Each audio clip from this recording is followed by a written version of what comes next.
Donald Trump has issued a warning to UK Prime Minister Keir Starmer over the country's immigration policy. Donald Trump has issued a warning to UK Prime Minister Keir Starmer over the dire state of the UK's immigration crisis. And some of them murdered more than one person. And they're gone, you have the same exact thing. You have people coming in from parts of the world. You better do, this interview is good for one thing. You better do something about immigration, because it's more important than inflation. Inflation you can solve. But when you have people coming into your country and they're bad people, the wrong people, it doesn't work, and it's not working. If you don't get them out, you're not going to have a country left. Online commentators applauded Trump for calling out the issue, with this person saying, "Keir Starmer, I hope you're listening to President Trump." And this commentator agreed, saying Trump cares more about the UK than Starmer. The warning comes after months of tension and protests relating to immigration in the UK. But the tide could be turning, with the Starmer government proposing tough new changes to immigration policy, according to Immigration Minister Mike Tapp. This plan isn't going to do anything about the fact that people can come here illegally by dinghy and then get room and board at a 3, 4 or 5-star hotel. Well, look, we're obviously... That's the draw, the whole point is to take away the pull factors. And we're also saying in this package, and you'll hear more tomorrow from the Home Secretary, that if you're committing crimes or if you can work and you're not, we can take away that support and benefits just to ensure that people aren't gaming the system and seen as a soft touch. So this is hard policy, which will have an impact. Mr. Tapp, let's just square this circle, right? But GB News host Camilla Tomney isn't buying it. If we are going to give people room and board in hotels over and above the needs of British residents who complain about said hotels, for instance, in the instance in Epping, and are overruled because of planning policy reasons, right?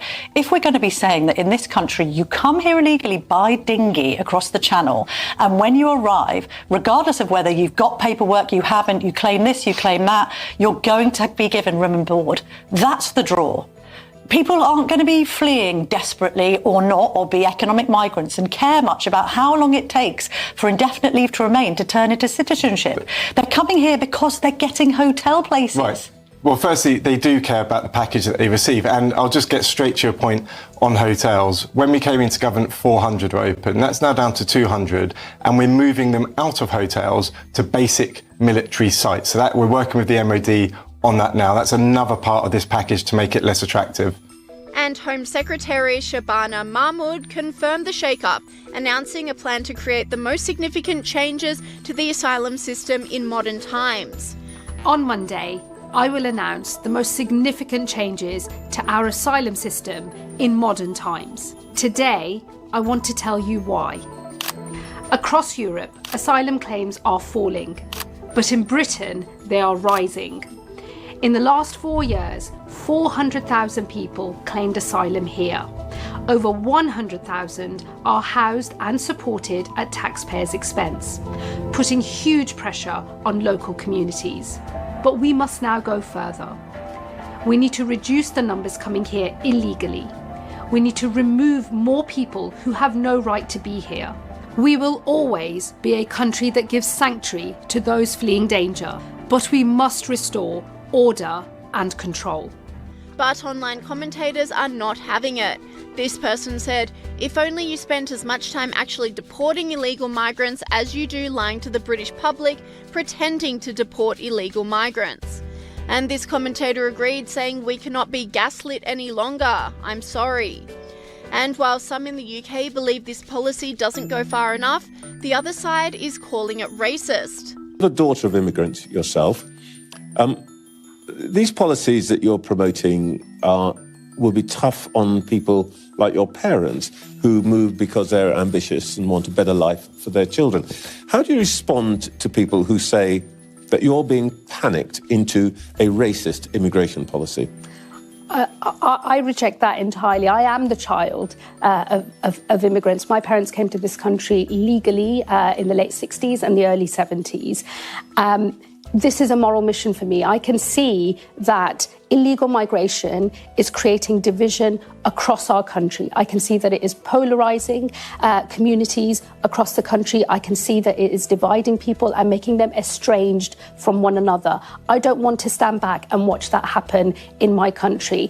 What is happening with our illegal migration system is this is a broken system. It's not right-wing talking points or fake news or misinformation that is suggesting that we've got a problem. I know, because I have now seen this system inside out. It is a broken system. We have a genuine problem to fix. People are angry about something that is real. It is my job, therefore, to think of a proper solution to this very real problem, to do so in line with my values as a Labour politician, but also as a British citizen, and to have solutions that work so that I can unite a divided country. That matters more to me than almost anything else in politics. I'm not willing to stand back and watch my country be divided when I know we can fix the reason and the problem that is causing that division.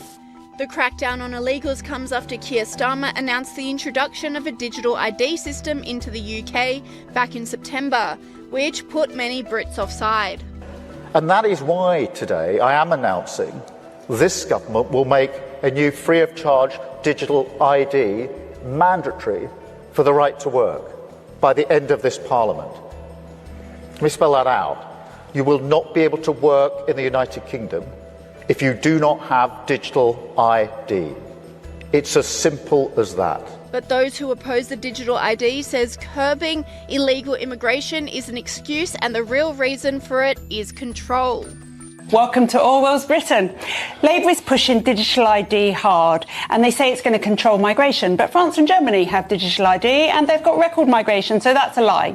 They also say it's going to control the black market economy, but the whole point of the black market economy is that you don't get asked for your ID, so that's a lie as well. So if it isn't going to do the things that they say it's going to do and why they want it, why do they want it and why are they using threats to implement it? Starmer said very clearly and menacingly yesterday, you will not work in the UK if you don't have a digital ID. So I won't be able to work, feed my family, house them. Over my dead body. Try it, Keir.